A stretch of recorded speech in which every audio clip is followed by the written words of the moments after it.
What if one winter night, your home caught fire, and when the flames were finally gone, you discovered that half your children were missing, yet no trace of them was ever found? Would you believe they perished in the blaze, or would you spend the rest of your life searching for them? This is the real-life case of the Sodder family of Fayetteville, West Virginia, one of America's most puzzling unsolved mysteries. A case that has haunted the town, puzzled investigators, and divided opinions for decades.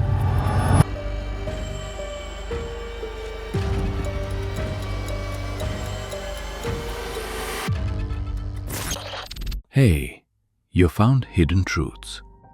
This is where we dig into strange stories, mysteries, and the stuff people don't usually talk about. Let's see what's really hiding underneath. The story begins with George and Jenny Sodder, an Italian-American couple raising 10 children in a 2-story wooden house just outside the small mining town of Fayetteville. George was a successful businessman running a trucking company that transported coal. The family was well known in the community, but they weren't without controversy. George, in particular, was outspoken, especially about his opposition to Benito Mussolini and fascist politics in Italy. These political views reportedly caused tension between George and other members of Fayetteville's Italian immigrant community, some of whom still supported Mussolini during the 1940s. It was Christmas Eve, 1945. The Sodders had just celebrated the holiday, and most of the children had gone to bed. At around 12:30 a.m., the phone rang. Jenny answered it and heard a strange female voice asking for someone whose name she didn't recognize. In the background, there was laughter and clinking glasses. Jenny told the caller they had the wrong number and hung up. When she went back to bed, she noticed that the lights were still on downstairs and the curtains were open, something the children usually took care of before going to sleep. She closed the curtains, turned off the lights, and went back upstairs. Around 1 a.m., Jenny was startled awake by a loud sound on the roof, like something hitting and rolling off. Moments later, she smelled smoke. She woke George, and they found that a fire had broken out in George's office, which was located on the ground floor. The flames were already spreading quickly. Jenny and George shouted for the children to get out. 4 of their children, Marion, Sylvia, John, and George Jr., escaped safely, but the 5 middle children, Maurice, Martha, Louis, Jenny, and Betty, aged 5 to 14, were nowhere to be found. George tried to reach them. First, he attempted to climb the stairs, but the staircase was already engulfed in flames. He ran outside to retrieve his ladder from the side of the house, but the ladder was missing. Then he tried to start his 2 coal trucks to drive up to the window and rescue the children, but neither truck would start, even though both had been working perfectly the day before. In desperation, the family had to watch their home burn to the ground in just 45 minutes. By the time the fire department arrived, hours later due to staff shortages during the holidays, there was nothing left but ashes and a stone basement.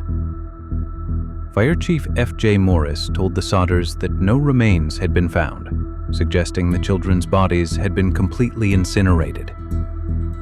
However, this explanation didn't sit right with George and Jenny. According to experts, a house fire of that type and duration would not have burned hot enough to completely destroy human bones. In fact, cremation requires high, sustained heat over several hours to reduce bones to ash. Even in cases of extreme fires, partial remains are usually found.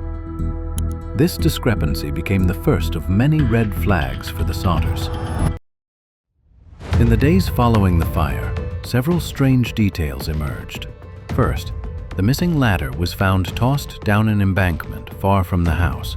Second, a telephone repairman told the family that the house's phone line had been cut, not burned, before the fire. Third, witnesses came forward with unusual sightings. One neighbor claimed to have seen a man stealing a block and tackle device from the Sodder property the night before the fire. Perhaps most disturbing was a woman who said she had seen all 5 children alive at a rest stop between Fayetteville and Charleston, West Virginia. She described them as being accompanied by 2 men and 2 women, all of Italian appearance. In another reported sighting, a waitress at a Charleston hotel claimed to have served breakfast to the Sodder children the morning after the fire. She recalled the group leaving quickly when approached by strangers. Despite these reports, local authorities were reluctant to reopen the investigation. The official conclusion was that the fire was caused by faulty wiring and that the children had perished in the blaze. George and Jenny refused to accept this explanation. They hired a private investigator, C.C. Tinsley, who uncovered even more suspicious elements.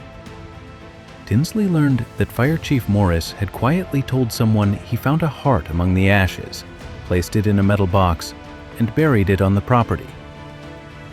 When George confronted him, Morris showed them the box. The heart was sent for testing and determined to be beef liver, untouched by fire. Why this was buried at the site remains unclear. The Sodders also contacted the FBI in 1947, but J. Edgar Hoover himself declined to get involved, citing that the matter was under local jurisdiction. However, Hoover did say the case was unusual and that he would assist if local authorities requested it, which they never did. Over the years, George and Jenny received several letters and tips. In 1967, more than 2 decades after the fire, Jenny received an envelope postmarked from Kentucky with no return address. Inside was a photograph of a man in his 20s.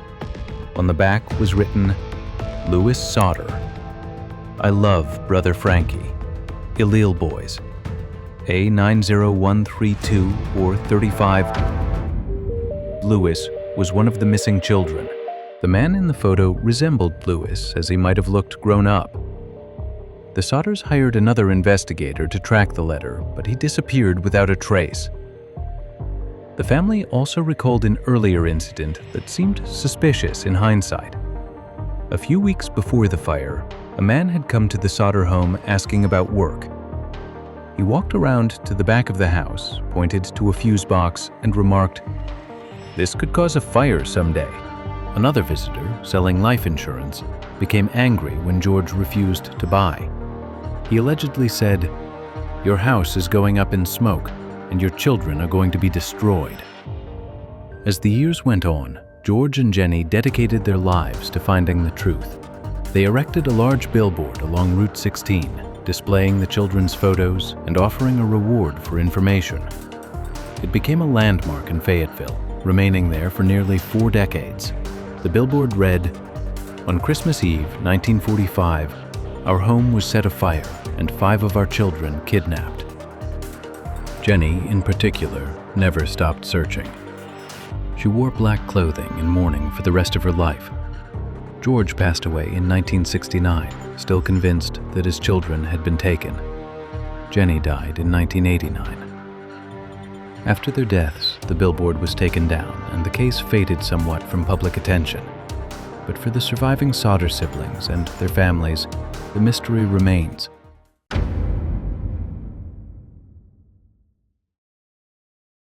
Theories abound. Some believe the fire was a cover-up for a kidnapping, possibly linked to George's political enemies. Others think organized crime or human trafficking networks may have been involved. Skeptics argue that the children did die in the fire and that the lack of remains was due to the intensity of the blaze combined with poor evidence handling. Yet even today, no definitive proof has emerged to confirm either theory. The Sodder case stands as a reminder that some mysteries refuse to be neatly solved. Whether the 5 Sodder children died in their home that night or were taken away and lived under new identities, the truth is locked in the past. For those who knew the family, the questions still echo. If the children survived, why were they never found? And if they didn't, where is the evidence?